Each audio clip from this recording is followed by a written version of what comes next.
বিএনপির দুই জ্যেষ্ঠ নেতার বাকযুদ্ধ উত্তাপ ছড়াচ্ছে চট্টগ্রামের রাজনীতির মাঠে। দুজনের বাড়ি রাউজানে আছে আলাদা বলয়।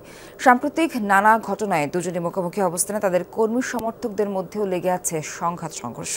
পরস্পরকে দুষছেন দুই নেতা।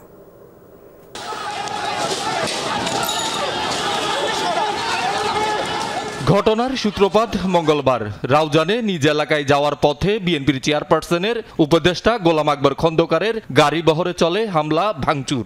এজন্য তিনি সরাসরি দায়ী করছেন বিএনপির ভাইস চেয়ারম্যান গিয়াসউদ্দিন কাদের চৌধুরীকে।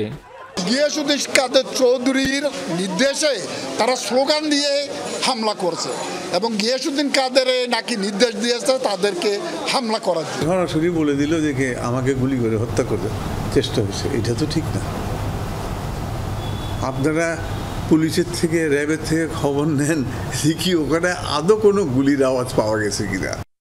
বিএনপির এই দুই নেতার বাকযুদ্ধ এই প্রথম নয়। দুজনের বাড়ি রাউজানে আছে আলাদা বলয়। একই দলের শীর্ষস্থানীয় পদে থেকেও দুজনের অবস্থান পরস্পর বিরোধী। অডিও ভিডিওগুলো দেখেন তাহলে এই ছাত্রলীগেররা যারা যারা ছিল তারা চিহ্নিত, একদম চিহ্নিত করে দেওয়া যাবে।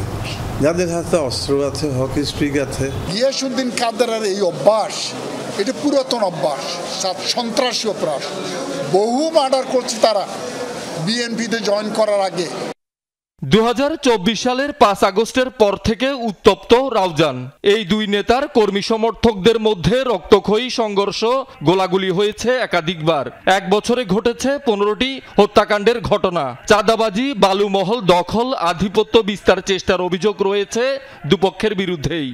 যারা হত্যা হয়েছে, হত্যা করেছে, কেউ বিএনপি রাজনীতির সাথে সংশ্লিষ্ট নয়।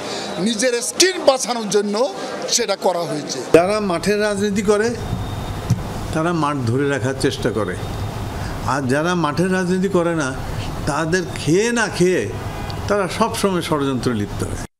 মঙ্গলবারের সংঘর্ষের পর গিয়াসউদ্দিন কাদের চৌধুরীর ভাইস চেয়ারম্যান পদ স্থগিত এবং গোলাম আকবর খন্দকারের নেতৃত্বাধীন চট্টগ্রাম উত্তর জেলা বিএনপির কমিটি বাতিল করে হাইকমান্ড।